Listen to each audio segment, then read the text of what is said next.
പിന്നെ സുരേഷ് ഗോപിയെ പോലത്തുള്ള അല്ലെങ്കിൽ സിനിമാ നടന്മാരെയും ഇങ്ങനത്തെ ഉള്ള ആൾക്കാരെയൊക്കെ കൂടുതലും ജയിക്കാൻ സാധ്യതയുള്ളതെന്ന് പറയുമ്പം ഈ ആളുകൾക്കൊരു ഇതുണ്ട്.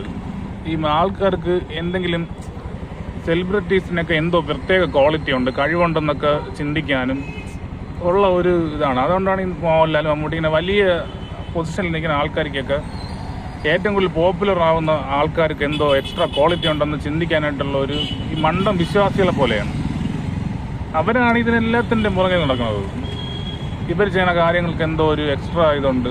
ഇവർക്ക് അങ്ങനെ ചിന്തിച്ചിട്ടാണ് ഇവരെയൊക്കെ ജയിപ്പിക്കുകയും ഇവരെ ഫോളോ ചെയ്യുകയൊക്കെ ചെയ്തുകൊണ്ട് നടക്കുന്നത്. ആൾക്കാർ സ്വന്തമായിട്ട് ചിന്തിക്കുന്ന ഒരു ചിന്താഗതി, സ്വന്തമായിട്ട് ചിന്തിക്കാനുള്ള ഒരു ശേഷിയില്ല തലയ്ക്ക്. ആരെങ്കിലും എന്തെങ്കിലും പറഞ്ഞു കൊടുത്താൽ അതിനനുസരിച്ചിട്ട് അടിമ ചിന്താഗതിയാണ്.